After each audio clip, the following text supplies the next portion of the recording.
Hello guys, when you pour water into a cup, it fills and at some point in time it overflows. So what should we do when the cup overflows? We should either stop pouring or pour it out and refill it. Just like this, we all have our own mental cups, and that is our mind. We should often empty our mental cup. Because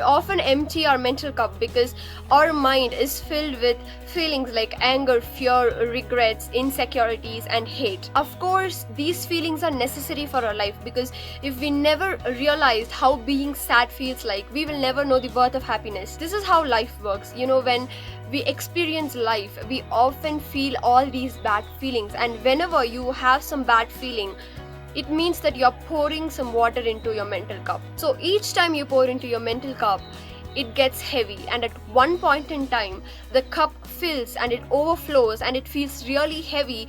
That is when we feel really frustrated. We don't feel sad every time, but at some point in time, from nowhere, some bad feelings, some bad memories come, and we start, we get really angry, or we feel really sad, we get really frustrated, we don't know what to do. So that is the point.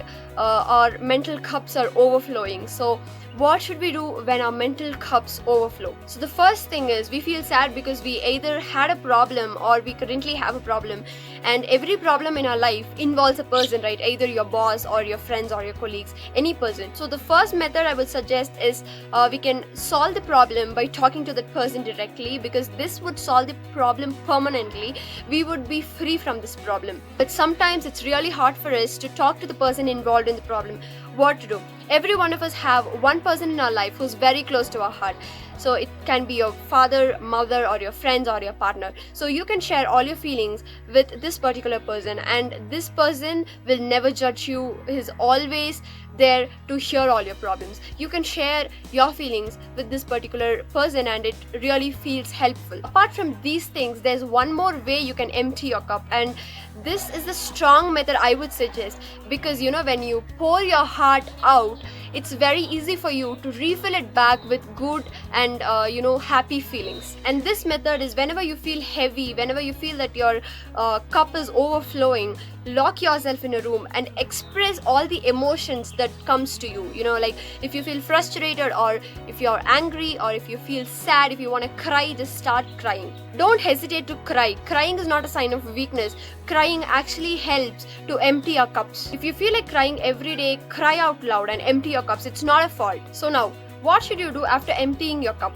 Put all the bad feelings again? No. Try to put all the good feelings into your cup. Of course, there are few bad feelings that enter into your cup, but make sure you're refilling your cup with really good feelings. We'll definitely have bad feelings in our life. We cannot always be happy, right? But what's important is which feeling dominates.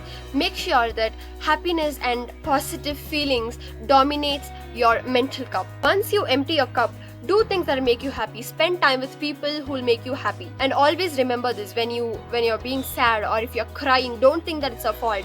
Don't think that you're a victim. It's really normal, and every one of us experience this in our life. And finally, you can also try this. Whenever you feel sad, think about your blessings, count your blessings, and thank this universe for giving you such a beautiful life. This will also help you pull more positive feelings into your life. I hope this video helps. Thank you so much for watching. See you guys in the next video.